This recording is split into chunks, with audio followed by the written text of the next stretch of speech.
that I ain't going nowhere. I ain't blowing no smoke. I mean, I've been sober, but you should've known it.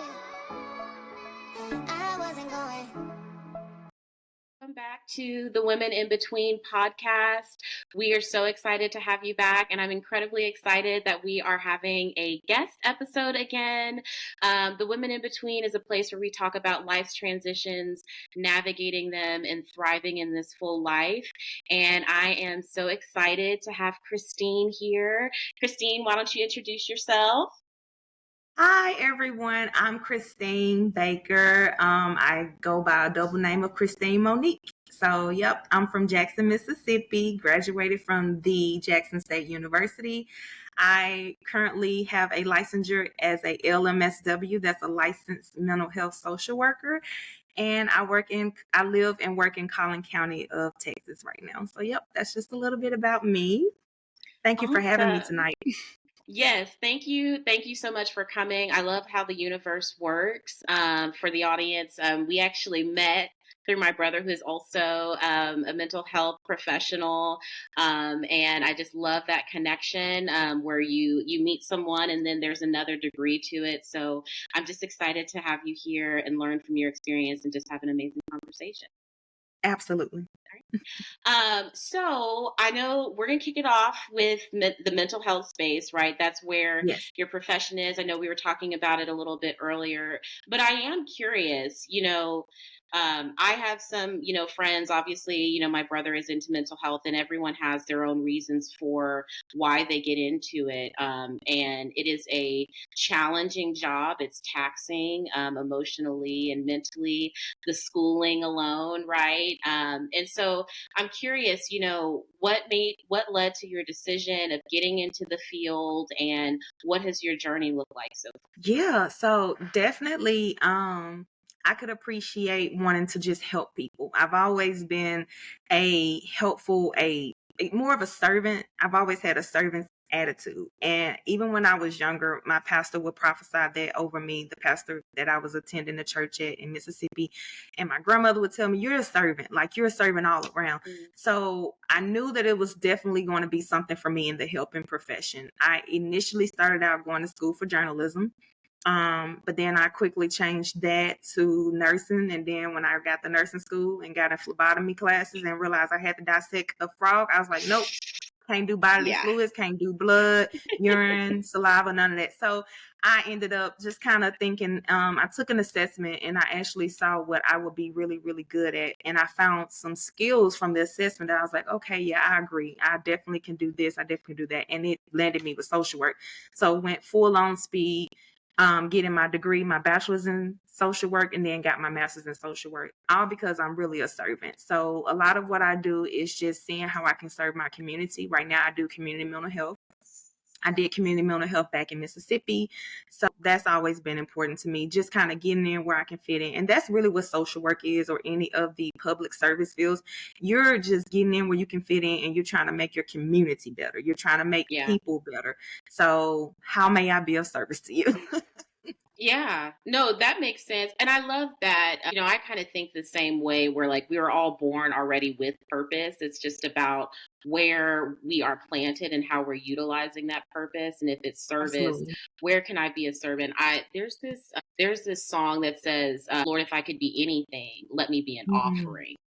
Oh, And yes. I'll have to go and look at who it's by. I'll put it in the show notes, but it's something that I listen to every morning, and it's like I can't always determine where I am. My prayer is always right place, right people, right time, and hoping that I can serve, in the purpose that I was born into in those spaces. And so when I hear you talking about, serving the community, especially right in the mental health space, that's vital. And I think we've seen the uptick, right, definitely during the pandemic and after. So, let's kind of get into the specifics on how you're serving, the community right now. I know we were kind of talking about it earlier, but, for the audience, what is some of the specific work that you're doing right now?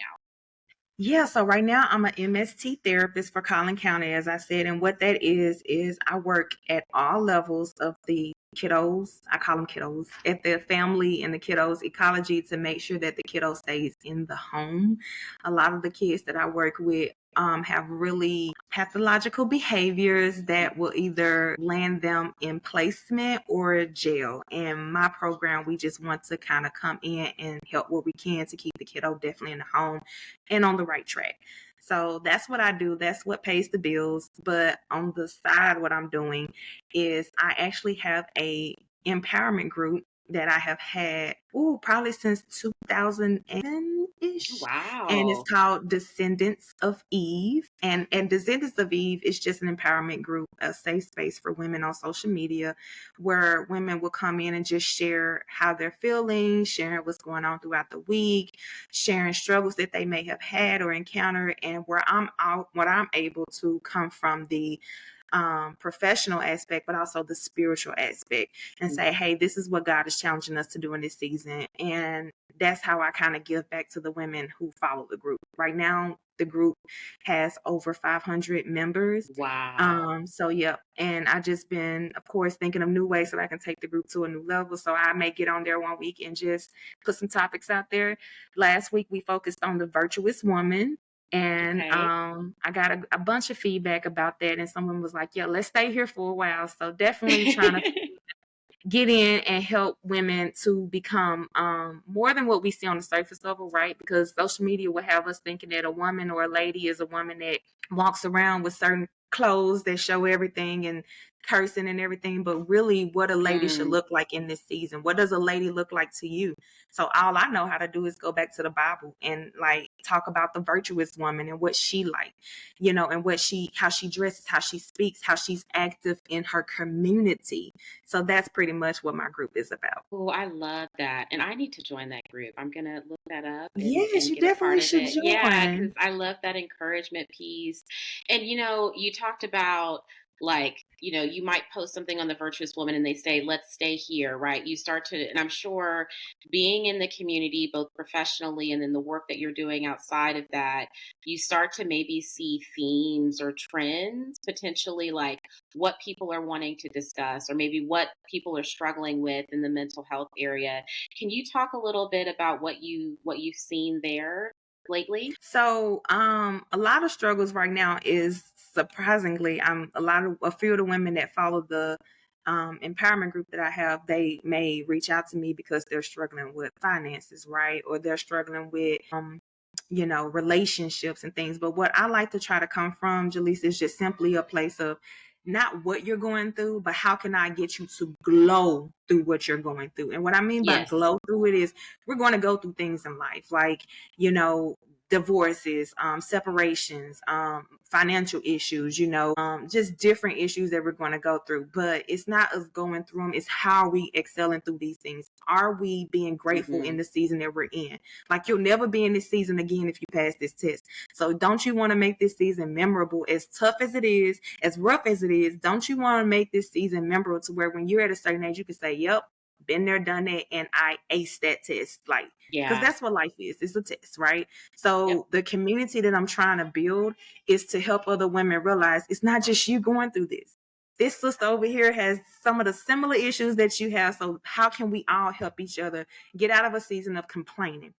I Mm, do not like a complaining individual, because after the first or second time that we talk about it, I need for us to be moving forward. How can we yeah. move forward from this? So that's my mission. That's my goal. When I think about what I do at work, when I think about what I do on the home front, how can I help you move forward? Yeah. And I was thinking about that the other day because it's kind of one of those rough weeks and talking to a girlfriend, and we were just more so coming to the conclusion it's not necessary. Sometimes you can put a lot of weight in what you're going through, right? The Absolutely. stage or the season. And I was like, I think the biggest piece of it is how are you handling it? That's where you Woo. can take the pride. Well, Yeah. like, okay, like a perfect example, like my week started off rough. Like, I think everybody just decided to act up for some reason, and like Bless it you, was Lord. too much, and Yeah. in a reactionary environment, right? And I was fortunate enough to be put in a in a place where I could respond. I'm not a reactionary person typically. And, as I went through the week and I was kind of dealing with each scenario, and I came down to, it's like, I really like how I handled that. I didn't like the fact that I had to, but I love that I was able to. And Yes. I think, you talk about life being a test. I heard one woman that was saying, she's like, life doesn't get easier. You just get better at doing hard, That's true. you know? That's true. So, and I do agree with you, as women, it can kind of feel like you're in this isolated experience, right? Yes, And I think you can heal in community, right? We hurt in community and we heal in community. And so absolutely. I was curious, like, obviously as this started, you were really building a community, but were there moments where you were like, okay, I can see this really benefiting people? Like, these women are connecting, they're starting to not feel as alone, because I'd imagine that was part of the reason why you wanted to start that group as well. Absolutely. Wanted to start because at the time I went through a huge separation with my kid's father. I had 3 young babies, and I'm like feeling all the emotions of being single, right? I want to date, can't date because I got these babies. I've always been particular about who I had around my kids. And I went through this season where I was in school. I just felt the struggle. And I'm like, I can't be the only one feeling this. There has to be other women feeling this. Mm, And the way my brain is kind of programmed to think is, if I'm going through this, somebody else is going through this, let us work together to get over this. So yeah. as I look back on the years of the group, I do see at times where there were a bunch of women that flooded in and spoke and said things, but then I see it at some seasons where there are women that may not respond, and I have to kind of pull women out in that season to respond. But what I had, the feedback that I have gotten for some of the ladies is this group is definitely helpful because it helps me realize that, first of all, I'm not in this alone. Hmm. And it also, what I try to aim for is to give coping skills on how to glow through life. Like, Yeah. I just don't want to exist through my issues. I just don't want to exist through life struggles. I want to make sure that I have community. Some of the women up in the group, they know each other. Some of them don't know each other. So you're hearing from other individuals how they're glowing through their situation. And that's something that we can all pull from. That's what life really is. It's about, Oh, yeah. okay, well, she went through this right here. So, you know what? Maybe there's something that I can pull from her on how she advanced through that situation. A lot of times when I'm talking to single mothers, one of the common things that one of the heroes say is, I want to date. But a lot of us are afraid to date, So let's Hmm. talk about that. Why are we afraid to date? We're afraid to date because, like you said, the dating pool just ain't what it's supposed to be right now. Men No. aren't being men, women aren't being women. Men are expecting women to conform to what they want. Women are expecting men to come in and, be the man of the household without, just, it's just confusion all around. Confusion. Yep. And the roles, honestly, are not identified anymore. What is a real woman? What makes us a wife? The Bible says that we're already a wife when as just on a daily basis. The Bible says, "He that findeth a wife." So that means I'm already operating as a wife. I just Hmm. have to wait on God to send this man. But in that waiting process, let's talk about how uncomfortable that is, right? Yeah. And the different advice that so many people give us. You know how many people I've heard to tell me I need to get sex toys when I feel sexually frustrated? Well, I'm in a season where I don't want to do that. I just want to do that. I don't. That's not my cup of tea. Yeah, that can't be the solution for everyone. I know we were talking about that earlier, and yes, the dating pool isn't great, right? And we're all in different seasons where it's like, I want a real person. How about that? I want How about companionship. I want companionship? But when you brought up, like, your story of why you created the group and the community, even when you're explaining why you did, there had to be an element of vulnerability there, right? Where Yes, you have to share your story to say, this is why I am doing this, because I'm going through this situation.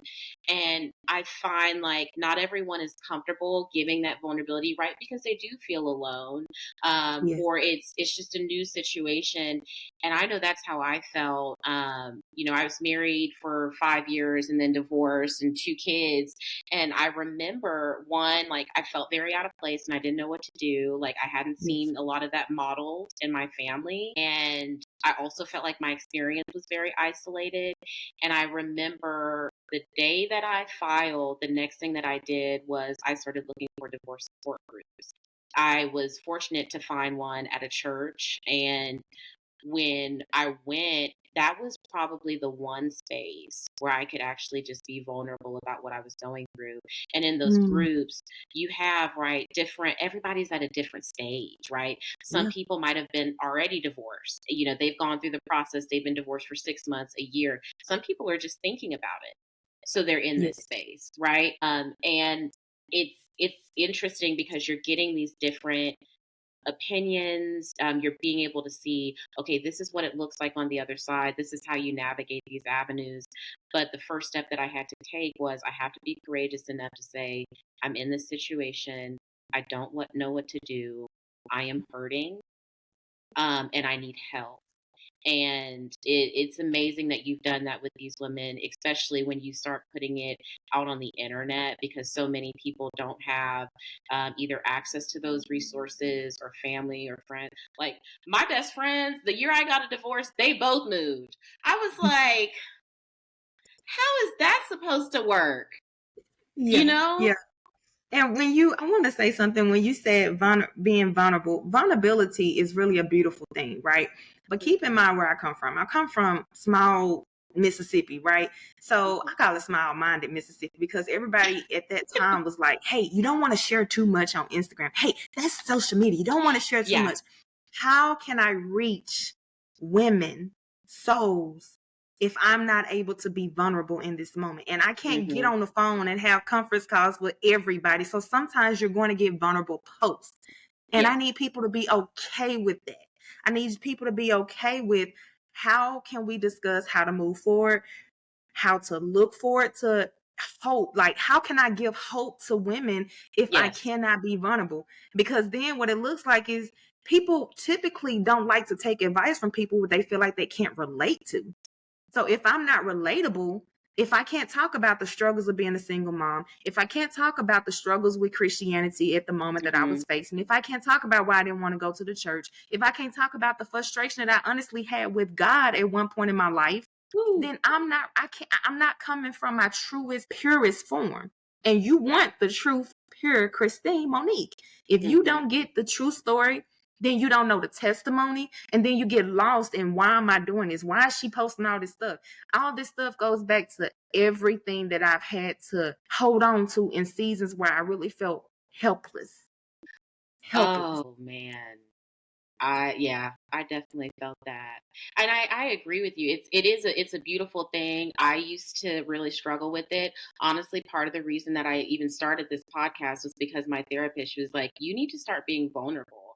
Because being in this season of like, okay, I've moved past it and I'm loving my life and I'm on my glow up journey. But what she had to introduce to me, she was like, no one is going to fully understand the essence of you if they Mhm. don't understand everything that you have Yes. overcome, right? Yeah. And I think for me, what the challenge always was is like I have a hard time giving people access to me. And Mm. I, like we were talking, right? My do not disturb has levels to it. I like it. I I love it. like that. It is what it is. And you don't know what list you're on, right? We don't know what they're Yep. titled, but I struggled with that where it's like I don't want everybody to know, the abuse that I tolerated in my relationship. I don't want people to know these stories or even who I was in that time. But I did notice in some of the relationships that I was creating, if I would speak to certain things, it would be hard to understand because they didn't know that story. And then you Hmm. just wonder, well, if I'm not able to share these stories, if I'm not able to express myself, well, is this the space that I should be in, right? And for Hmm. me, I was like, I'll listen to my therapist because she's always been right and Yeah. start sharing pieces. And some of the best feedback that I've gotten have been on, like you said, posts where you're being most vulnerable, right? Videos. And Yes. it's like, this is what life has been for me. However, I always say it's like I'm leaving here with something. If you think I'm going to be Right. on this earth fighting these battles, I'm leaving with some lessons, and I can promise you that. And at every step, I'm going to be a better version of myself. So it's only a win for me. And that's what really is all about.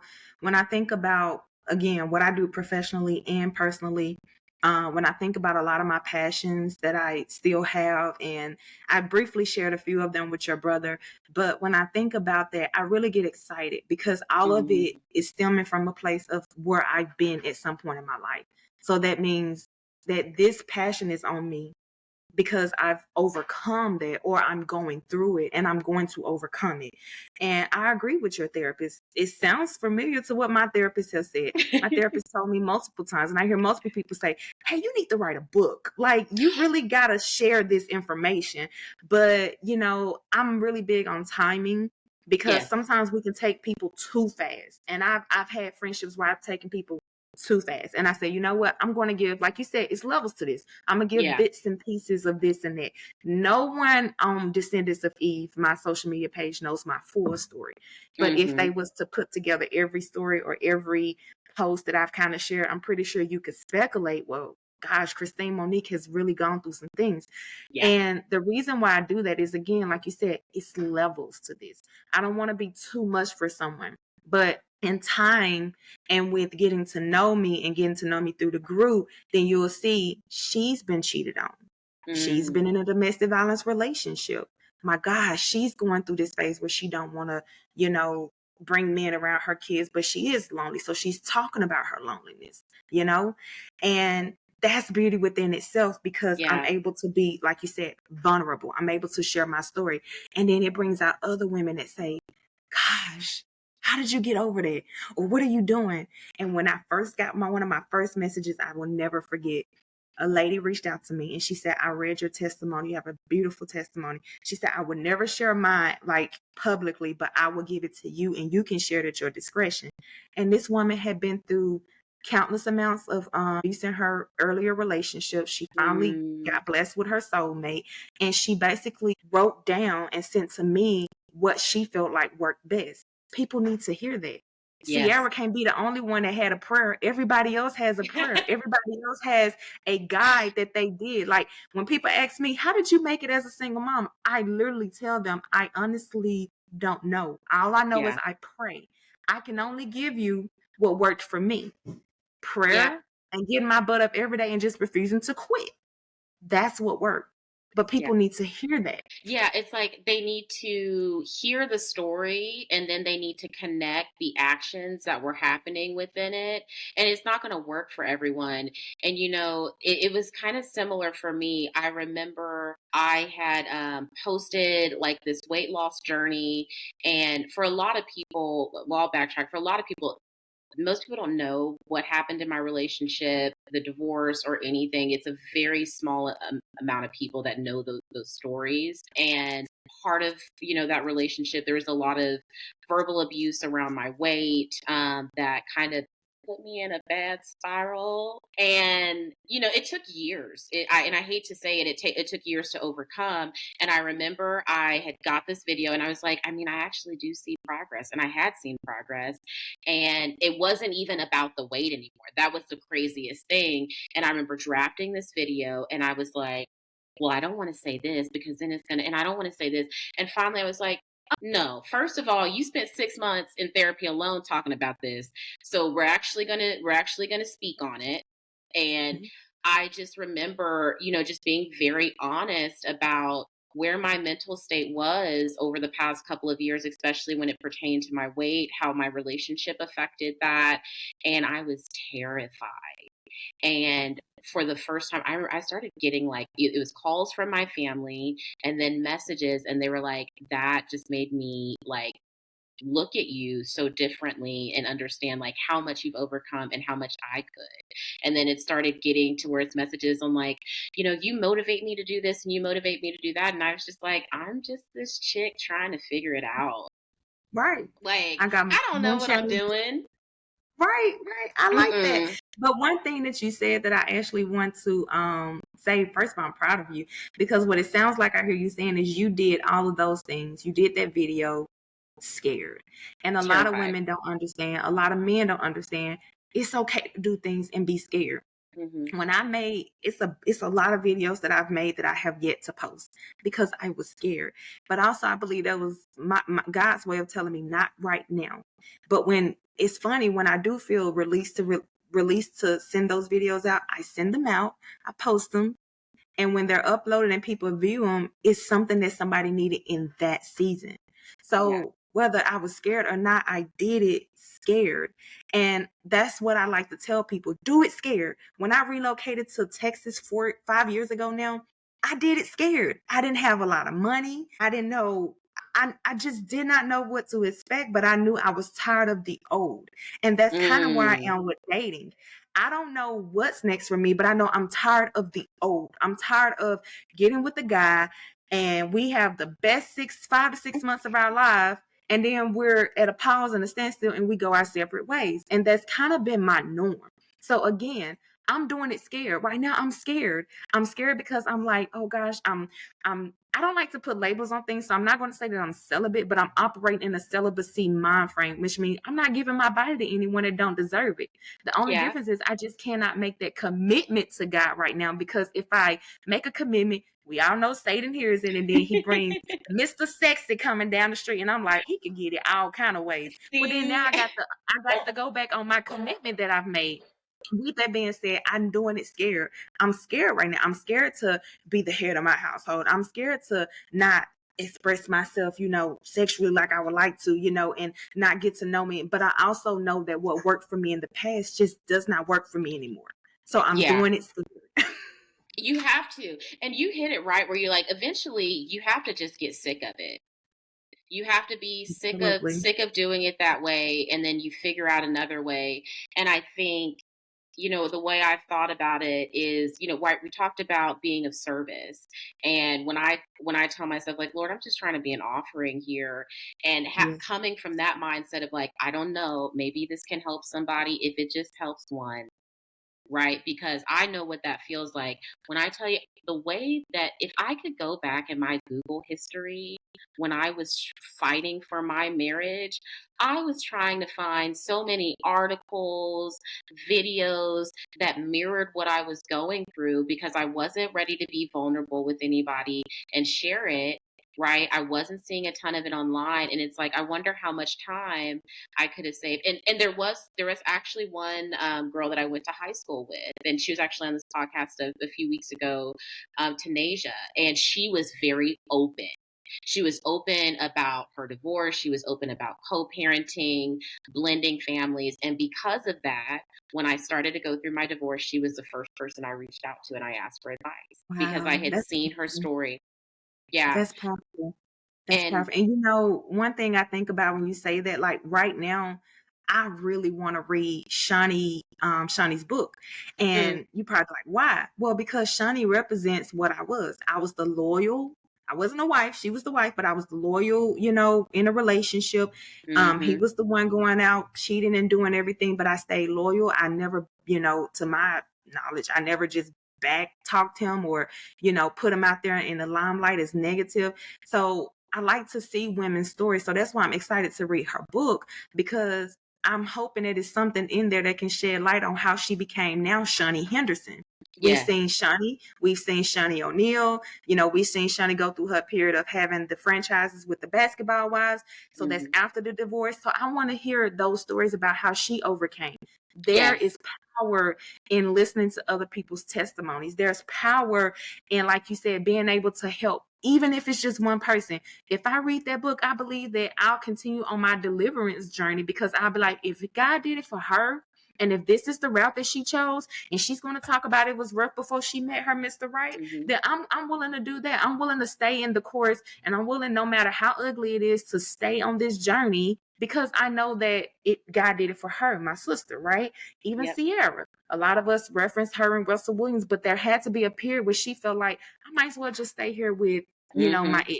We won't call yeah, names, but I might as well stay here, be the baby mama, knowing that he's cheating and knowing that he's doing everything. But no, there was something in her not wanting to go back down that road, wanting something different. And now we see the beauty of her wanting something different. She has a very loving, supportive husband from what we can see, and they've been building their family. So that's where I'm at. I'm at a place where if I can just reach one person through Descendants of Eve, or through some of the videos that I post, if I can just reach one woman to know, hey, hold on to better.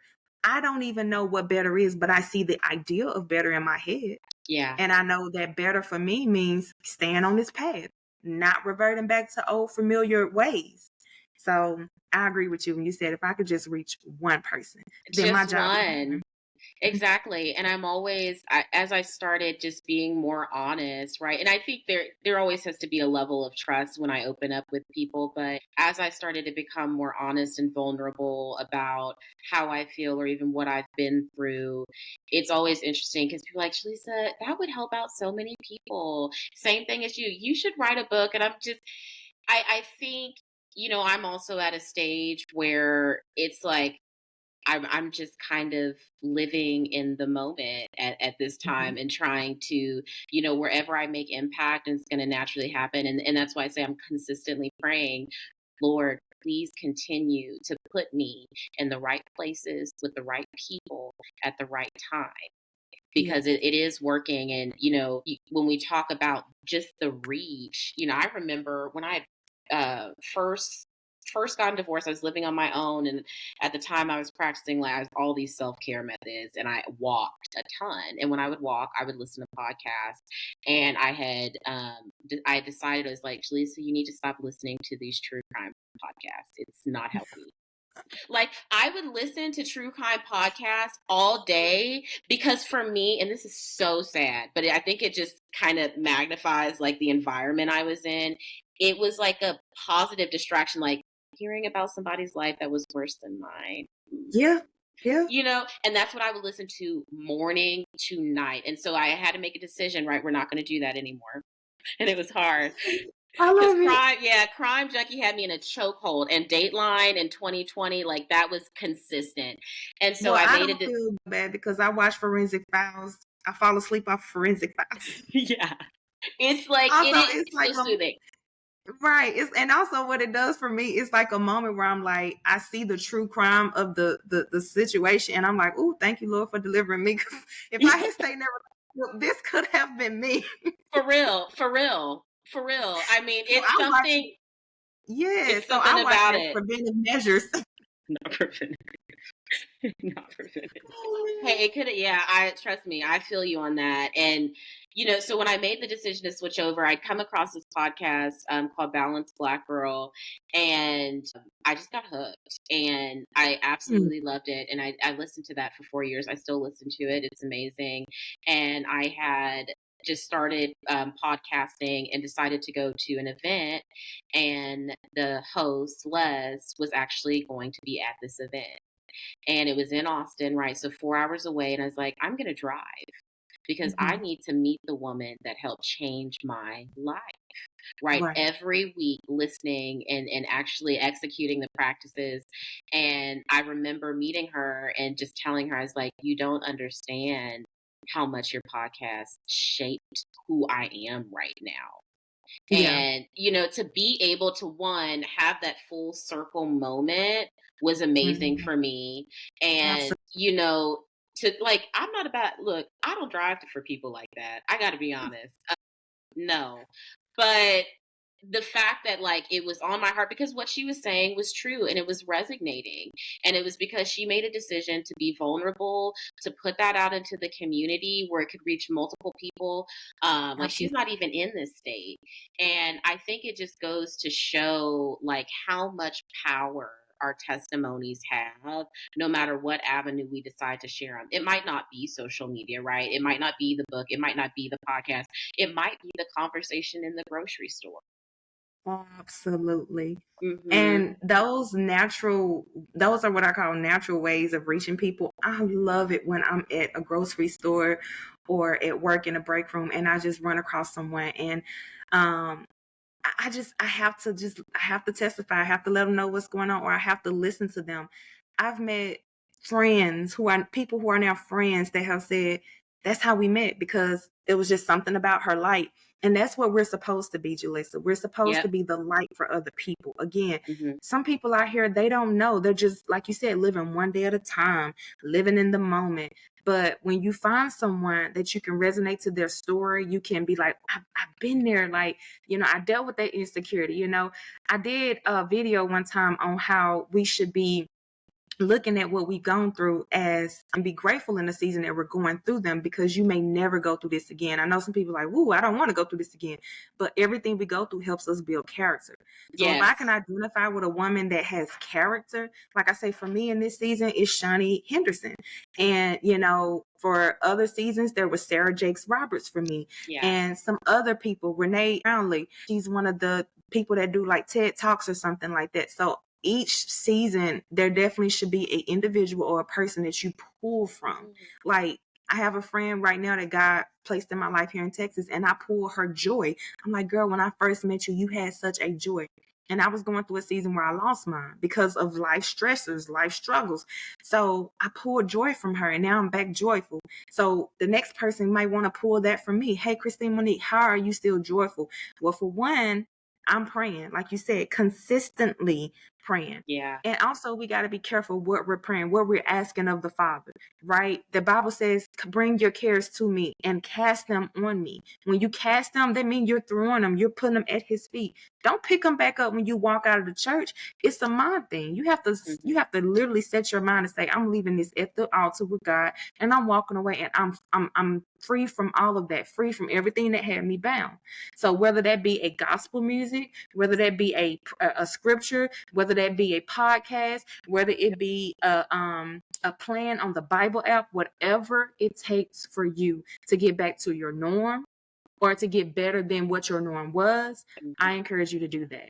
And for so Yeah. many women, Jelesa, your podcast is going to be their light. I appreciate that. I appreciate that. I really do. And I think, like, I love what you said about, the impact that you can make with just one person and pulling, right, that joy from that friend. And I think we all have something to offer, right? And you might not be able to take the full package of someone, right? You might have to take the pieces that, are inspiring to you. And that has resonated with me definitely in this season. And I love how you, like, one, you said all of my favorite people, like Sarah Jake Roberts. I'm listening to her book right now. I think I might Love be in her. a season with her, like, the Yes. whole power moves. I'm just like so encouraged and just focused and tapped in right now. And so I like how you kind of align your seasons with that. I'm gonna Yes. start envisioning. I think it'll help out a lot. Have you heard her Girl Get Up series? Yes. When I tell you, I honestly believe that I was set free from a lot of unforgiveness, from a lot of bitterness, right? Mm-hmm. Because as a single mom, I'm just going to be honest with you. One of the things I get very upset about, and it turned into bitterness, was it seemed like dad a lot of time is living his best life. He's going on cruises. He's got a new boo. He's, got a new car, and it's like, I'm over here budgeting. I'm over here, making sure that I got food in the house for the kids, our kids. I Yep. haven't been on one vacation, and I'm the one that needs the vacation. And when I listened to that sermon that Sarah Jake Roberts spoke, and she said, girl, get up. Mentally, it made me say, girl, stop stressing and get up. You got bigger things going on.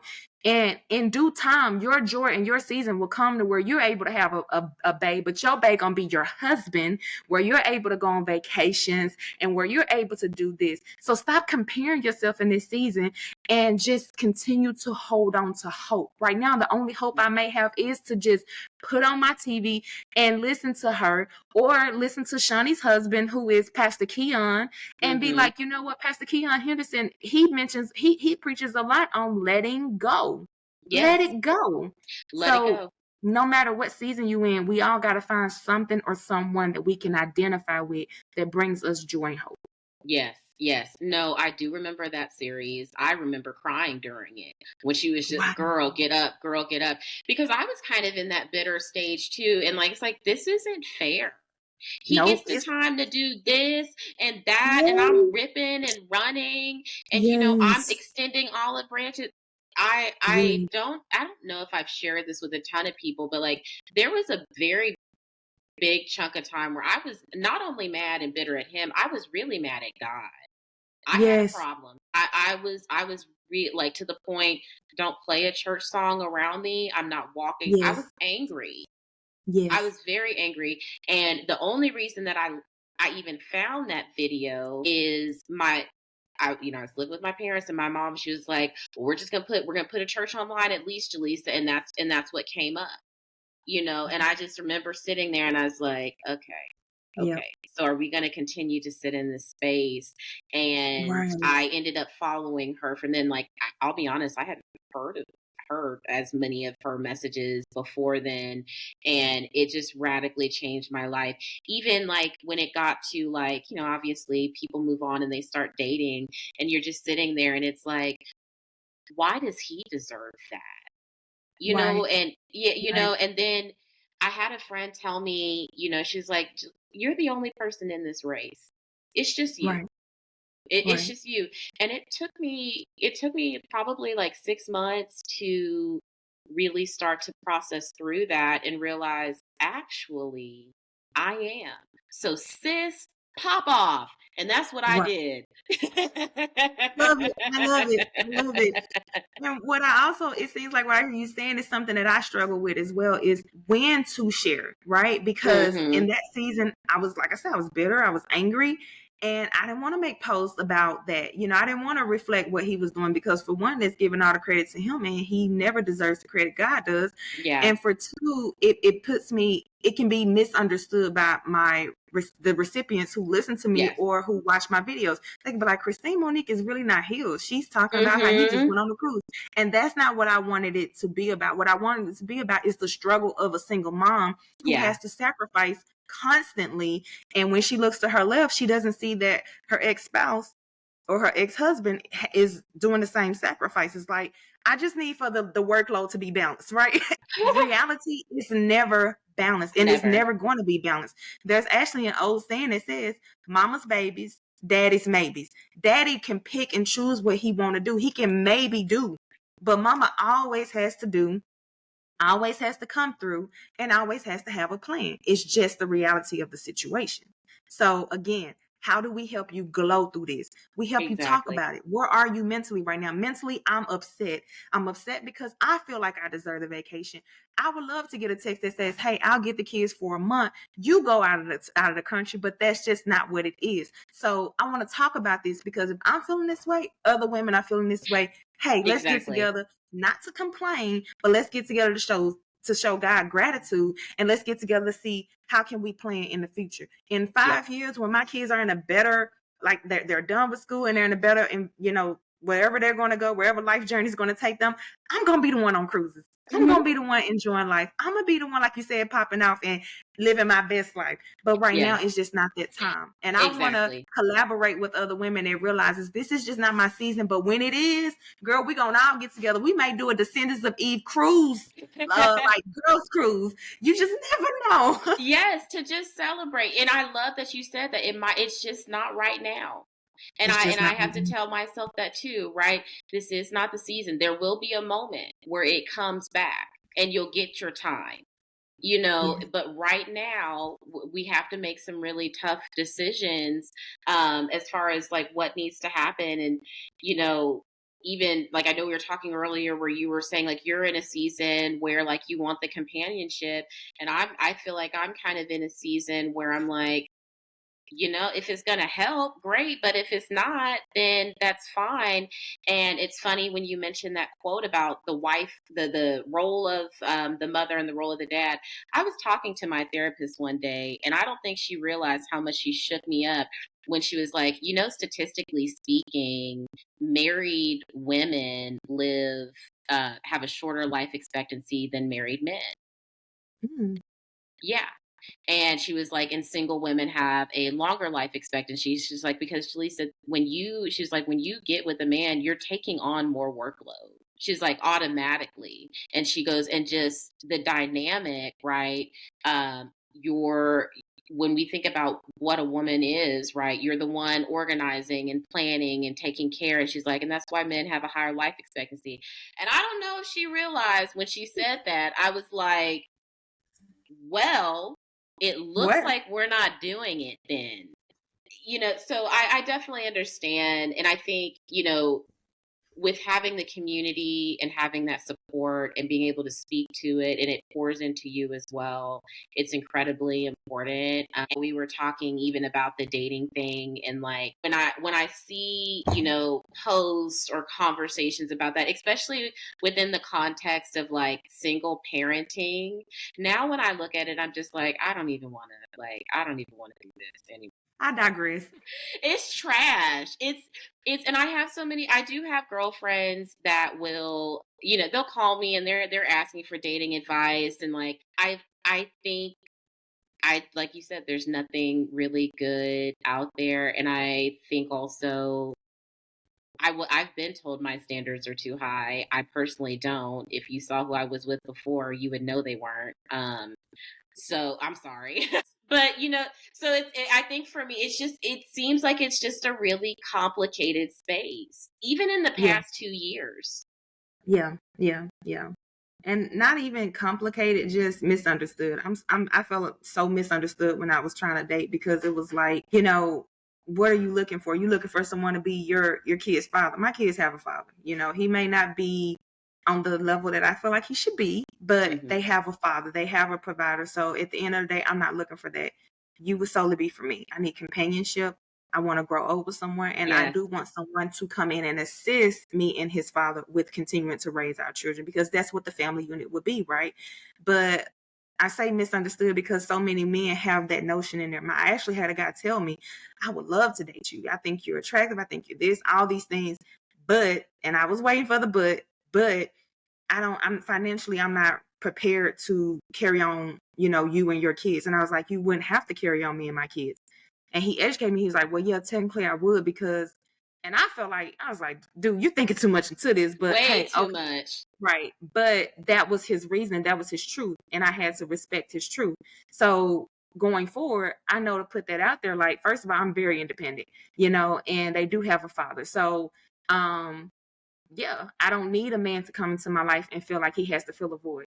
I'm not going to say dated, but I was trying to get to know a guy, and he made it past the dating app stages, and he made it past we was on FaceTime level. So I was FaceTiming him, and he saw my son walk by me, and my children, when they're at home, this is our safe space. So my sons may not always have a shirt on. That's okay. This is their home. And he was like, why your son don't have a shirt on? And I was like, huh? Is it home? He was like, no, when I become the man of that household, he's going to have to put on a shirt because that's disrespectful. See, I don't need that type of energy. I don't need you coming in trying to change things. So that's why I say right now it's just not the time for me to date, because for one, my kids and I are very comfortable the way our family runs. I don't want somebody coming in trying to change out it. Like, my kids and I, we have a sense of humor. If you can't laugh, you ain't gonna make it over here. I think the struggle that I've come across is, and I called it gold-plated gestures. Ooh. Because what I realized is, there's a lot of men that can do all of the things that you might want them to do. Like when we were talking about dating, right? Drop me the location, a week before, make the plans. They can make relationship moves, but they don't know how to act in one. You know what I mean? Like they're putting on a show. I have a girlfriend that calls them avatars. Or what I call it is the honeymoon phase. Yeah. The honeymoon phase. But and that's why I make my prayers more intentional. I actually prayed for God to give me discernment. And now I'm able to pick up stuff so fast. There was this dude in Walmart. He wanted to talk to me, and I saw him a few times when I walked in Walmart, but this last time he actually approached me, and it went from kind of like small talk to, hey, can I get your number? Jelesa, this is going to be funny, but it's just how I learned to be now. I said, let me ask you a question. Why are you attracted to me? He was like, well, I've seen you a couple of times, I think you're cute, I said, okay, but outside of that, why? Why are you wanting to get to know me? Years ago, Jelesa, I would have never had that conversation, but I was doing what I'm doing is I'm protecting myself in this season. Why do you want to get to know me? Because if your answer isn't really good, or really interesting, I'm not going to give you my number just because I'm cute. That's not a reason I want to get to That's know not me. enough. Right, that's not enough. So when I started digging deeper, I said, okay, so how long have you been working for Walmart? I said, because I have only seen you these last 2 or 3 months. He's like, well, yeah, you're right. I'm from Dallas. I said, okay, so you recently relocated. He's like, yeah. I was like, where were you working when you was in Dallas? He was like, oh, I was, working at this plant or whatnot. And I'm like, okay, how long were you there? And this is the initial conversation before I gave him my number. So he could have had the opportunity to be like, you know what, you want too much, baby, I'm good. But he stayed the course. And what I found out, I said, well, okay, I said, it seems like you don't have a good track record of being stable. I said, you moved here, you was in Dallas, you stayed with your mom, you did not have your own place. I said, and for those reasons, you won't provide, I don't feel like you'll provide stability. And where I'm at in my life, I need stability. I said, so I'm not going to give you my number because of that. I said, but I enjoy when I come in, how friendly you are in the small talk. And he's still that way. He was like, you know what? I can respect that. But God gave me that. Like in the beginning, I need to get all the information that I can. I used to date guys and wish on a prayer that they were what I needed them to be. But what God wants us to be as single women, he wants us to be more careful with who we invite into our season, right? And also be careful, and we need to have that discernment on early. If I see already that you're not good with your finances, and I can see that by how many jobs you keep or how you bounce around, or if you move with your mama, if you live by yourself, in that initial conversation, I'm gonna know all I need to know that you're not gonna be, our spirits aren't gonna be aligned. And that way I can go ahead and just exit stage left and say, you know what, thank you though. And when I see him, I still speak. And he'll say little stuff like, I'm gonna get you one day. Yeah, but it'll be years after you have stability. I love that. But I do the same thing with the questions because now I'll be candid about it. I was just sick of it. Like, it's like, I'm tired of these surface level conversations, only find out 6 months later, you're really not talking about anything or you've been lying. So now let's start getting to the meat of it. And I had an incident. I met this guy at a bar, just completely random. And we struck up a conversation, and that's when he's asking, okay, are you single? And I was like, yeah, but what is this conversation? He's like, oh, well, I'm single and I'm interested. And I was like, okay. And that's in my mind where I'm like, now let's start running through these questions. I was like, do you have kids? Right. How many kids do you have? Were you married when you had those kids, or were you separated when you had those kids? Okay, now we're about to branch off. If you were separated and you had these kids, do you have a child agreement in place? Come on. Yes. Now, and he was answering them back to back. How do you and your ex communicate? You have a set schedule, and that's just surface level. We haven't even got into what your job is, because once we get there, it's, well, do you like your job? Okay, if you don't like your job, why are you choosing not to leave it? Because now you're telling me that you struggle making decisions, and the whole if you don't have a parenting plan, then now you're telling me that you are not being proactive in making sure that you have access to your kids and you're maintaining a relationship with the baby's mother. Does she run you? Oh, now that is a good one. That is a good one. And I agree with all those questions, but also keeping this in mind too. If he's not open to answering your questions, it's also a red flag. And that's when discernment kicks in. If you get frustrated in the beginning with all these questions, you're gonna get frustrated later on. This is not a good match. We're not gonna work. Right, we're not going to work. And a lot of men, like I say, when I did that with this gentleman at Walmart, he answered every question I had. He did not get frustrated. But then fast forward to a dude that I met, at another store, and he approached me and he was like, hey, give me your number. I said, are you going to ask for my number? And he was like, my bad. Can I have your number? And I said, yeah. He finally called me after 2 days. And when he did call me, that was one of the questions. I was like, okay, so where do you work? And he was like, for a company. I said, okay, what company? And he was like, I'm not here to talk about that. I want to talk about you. That's no. And I let him go. And what it looks like to some men is, dang, she's harsh, but no, what it should look like is she know her worth. And she ain't got time to mess with anybody. When you spend years with a dude that's not aligned with you, y'all didn't work out, you ain't got time to be wasting for nobody else. And then also because I have kids that are looking after me, I've been a model of a healthy relationship. I can't afford to get another soul tie with a man that's not aligned with me and my kids' purpose. Now that I 100% agree with. I think that all the time. Exactly. And like when you think about the experience that you've had, it's like you don't have time. And Mhm. I think that's how you weed people out. I had to start doing that because I was like, I'm tired of being the sacrifice in the situation. This is not fun. And I started to No. recognize, like, if you continue on this path, Jaleesa, when you do meet the right person for you, you are going to be so jaded and scorned that you're not going to recognize it. So that's when I was like, you know what? We're going to keep at this path. And it's eliminated a lot of people. And, for me, a lot of what I look for is really in like character traits. Like you're not going to Yes, be able to fake that with me. You can fake the money. absolutely You can not. fake it, right? Because I can't see the Mhm. financial reports. You can fake the job, all this stuff, but you're not going to be able to move past me with your characteristics. Like, are you consistent? Do you provide Ooh, clarity? My God is not a God of confusion. So if I'm come on around now. you confused, then I don't know if I need to be around you.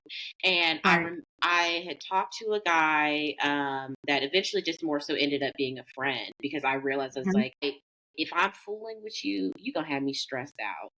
Just Yeah. stressed. Just stressed. Yeah. But I remember when you talk about discernment, right? I prayed for that and I noticed God starting to put me in a lot of situations where I knew everything that was happening around me and no Mhm. one else did, and I was able to see it clearly.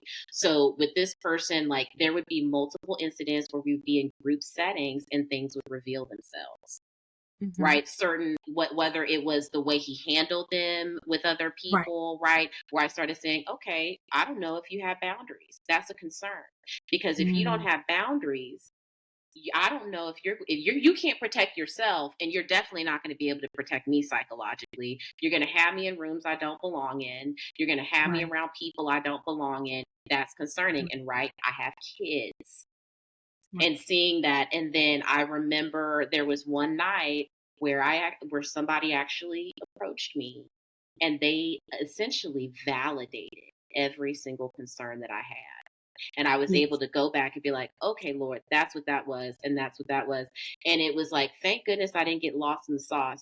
Because look, if Mhm. you're over 6'1", bald with tattoos and a beard, that's the problem. That is the problem. That's your problem. Mine is definitely the beard. Yep. And I don't really have a preference on the hairstyle. I just want a well-groomed gentleman. I want a guy that when I step out, if we step out to go to a family picnic, he dresses accordingly. But if we step out to go to a corporate meeting, because I have entrepreneurship written all over me, I Hmm. need for him to be able to well adjust. Yep. And I can't have the slang talking gold teeth type of brother unless he knows how to turn it off and turn it on. And to me, that's been a huge problem because a lot of men are comfortable with where they are and they don't want to elevate. I'm Yeah. elevating every day. I see myself definitely not working at 8 to 5 for long or this 24-hour job that I'm doing. I see myself definitely one day being an entrepreneur, but I have to have an entrepreneur mindset spouse because then he can't come in messing up finances. Being an entrepreneur, we don't know if the finances is going to be good in this season or bad in this season, but we have to make sure that Exactly. whatever we have, we disperse of it and use it wisely. So if I have a man that's not good with finances, then that's not going to be good because a spender can't be with a saver all the time. So, it's just not going to balance out. So I agree. And again, that goes back to that discernment and those questions. I'm asking questions this time around. I Yes. used to hop into relationships and, like I said, wish on a prayer, like, oh, well, he's going to be this. No, I don't have, I'm not putting in that type of energy anymore. Do you or do you not have it right now? Because I'm not, no, it's what you got now. It Like, are is. you this way now? And then also spending time with that person, making sure that when you, as a single parent, as a single mother, making sure that when you do date, knowing that my time is precious. If I'm Hmm. allowing myself to make time for you, respect that. Don't abuse that. And also know when to match, what I'm putting out. If I'm saying, okay, well, I can free up some space on the weekends, then make it a weekend that's fun and fulfilled, even if it's 2 hours. And that's the problem. A lot of men that I was trying to get to know, it was like, well, dang, you ain't got, more time.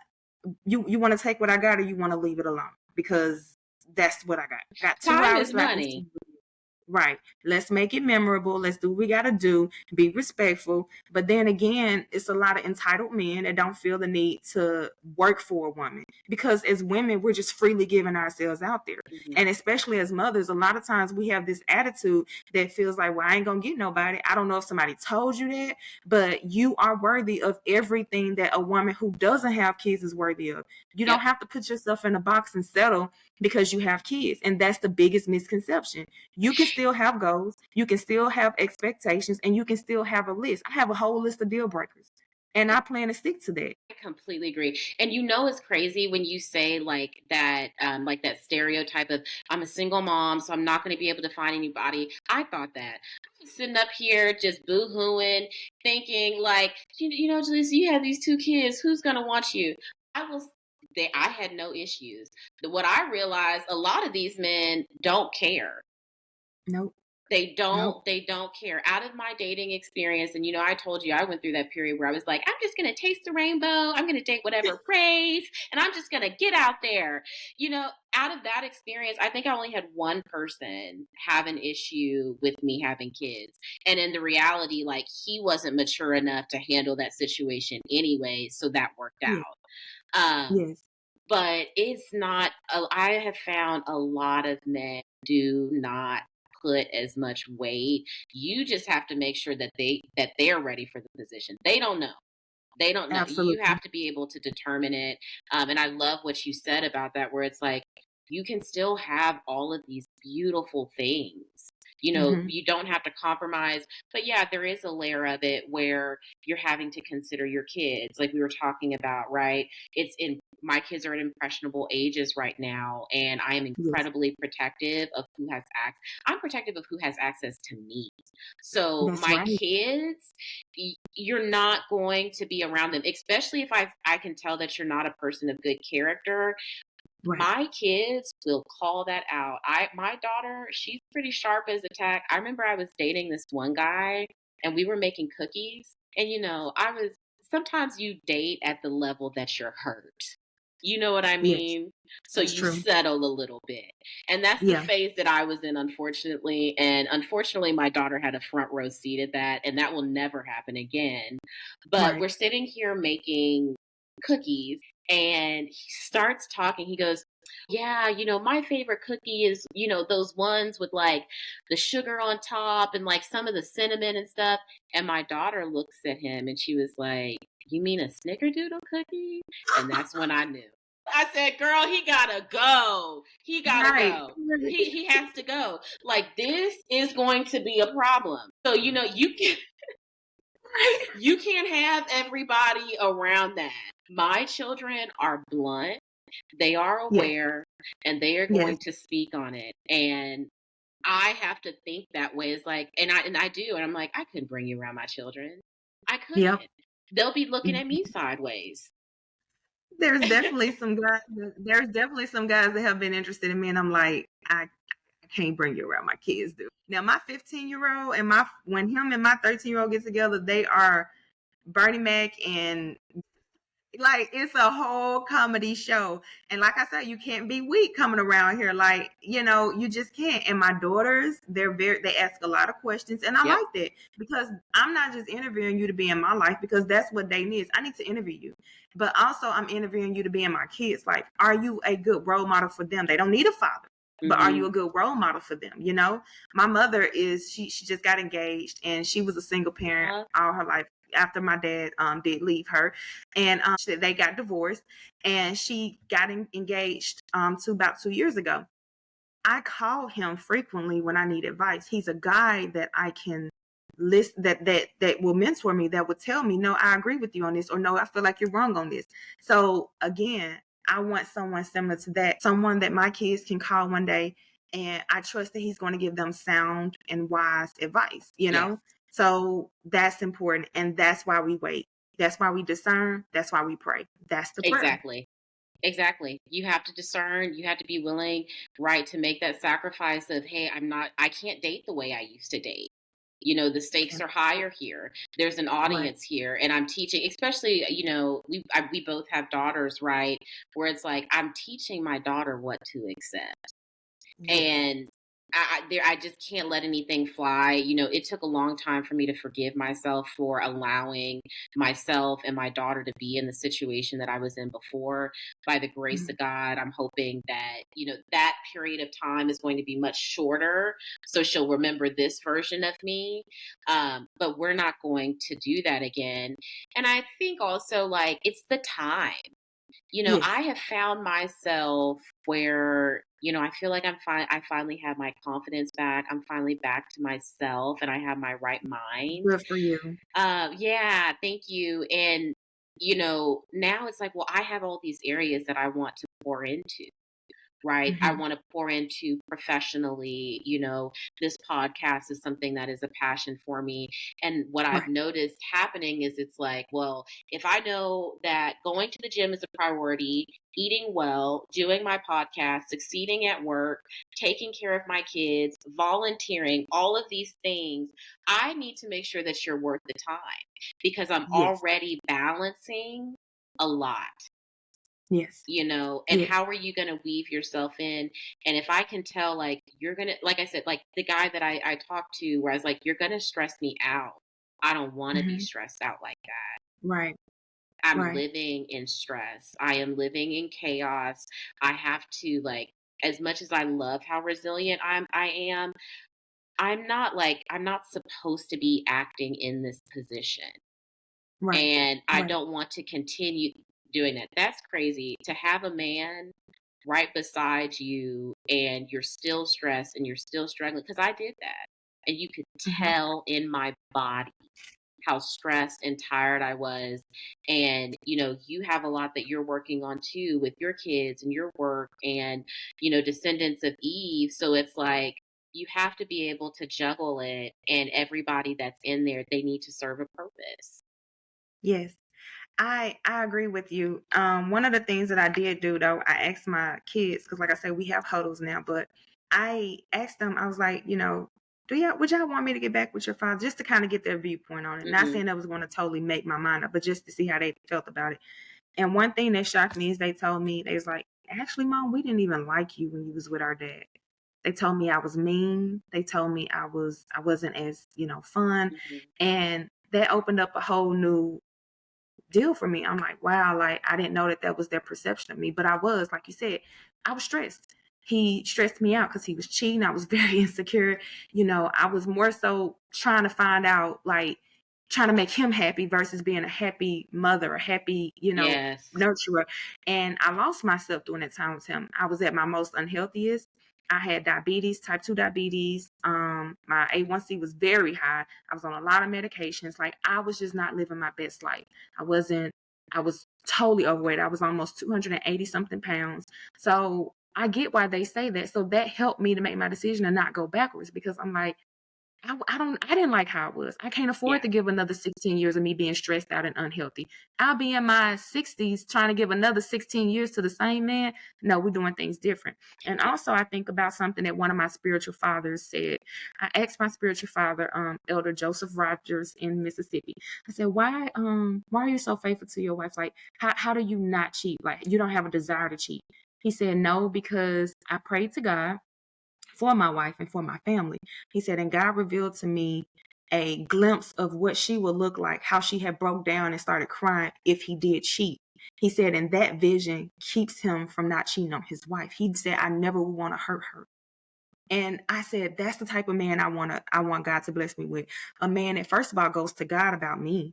And Mhm. also a man that is conscious that if you break my heart, you're not just breaking my heart for me, you're breaking it for the kids I have to raise. You're breaking it for the women that I need to empower and impact. Like you're breaking it for other things in my life. And I can't afford to be discombobulated when it comes to my professionalism or Yep. when it comes to my kids. So if you're not going to come in and improve where I'm at, then I need to exit stage left and we need to be okay with that. Exactly. I completely understand. And when you were going through like where you were when you were in that relationship, all of that resonated. That's exactly where I was. I was the overweight. I was drinking a lot.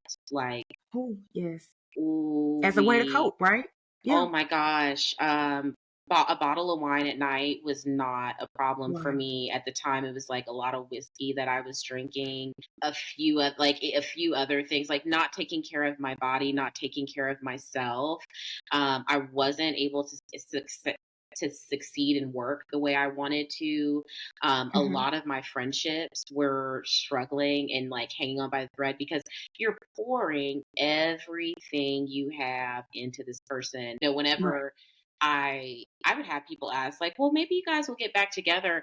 And all I could think is like, I would have to take, and this is not even any offense to him, but I would have to take significant steps backwards and it would not be to Mm. my benefit. And I agree with you. Mm. I think I'm a better mother now. I think I'm a Yes. better friend, a better daughter, a better employee. I love Yes. myself now. And so you're right. When you start to see, these red flags of like, I don't know, like, are you going to help me? Or are you going to hurt me? And I Ooh, think that yes. can go for, romantic relationships, friendships. And that's where I really had to start begging for that discernment because like I don't have time to waste. There's great work to be done. I'm looking for a purpose partner. Right. And I remember hearing, maybe it was the minister at Social Dallas. He said, and he was talking about being comfortable in your season of singleness and the beauty of singleness, and what you Yeah. can accomplish with the Lord in your singleness. And he goes, you should be walking so clearly in your purpose. And then the person for you, they're going to start walking beside you. And hey, you can be in conversation, you can connect here and there, but just keep walking in your purpose. And if you notice that after a while and you turn around and you say, you're still here, that's Yeah. when you introduce yourself. Yes. And it's really difficult to find because for me, it's like you have to understand where I come from, right? So there's that element of vulnerability. And you also have to seek me. I believe I'm a person Yes. that should be sought after, right? I don't want to have to Yes. chase anybody down. And I'm definitely not chasing everybody's man down. That's crazy. That's true. Um, That's true.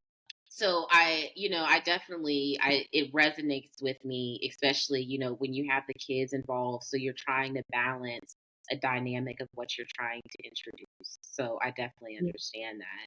Well, I have genuinely enjoyed our conversation so Mm. much. Your journey resonates with me, your passion and your heart resonates with me, and I see it so clearly. And you have such a beautiful spirit and soul. Your children are so lucky. I'm Thank sorry, you. my dad says you got to give people flowers when they can smell them. So, And you know what? I'm smelling them all. Thank you so much. yeah. So I'm going to close us out, but I want to make sure that everyone knows, you talked about Descendants of Eve. Let us know how we can join, participate in the community, how we can follow you. So, yeah. Okay, yeah. So it is Descendants of Eve. And that's again women's empowerment. So that's on Facebook. It's a closed Okay. group, so you will have to ask to join, and then I'll approve that. So on Facebook we have Descendants of Eve, and on Instagram I just have my regular page, which is Christine Monique. But I share a lot about engagements that I have done, and just different things, recipes, other things, and then a lot of it is just me mothering. You see me in my element as a mother. Yeah, that's how I can be reached out to. But I enjoyed being on this podcast with you. I really love what you're doing, because again, if you could just help one person by them listening to you and hearing your testimony, then I already think that you're fulfilling God's purpose for your life. Thank you so much. I really appreciate it.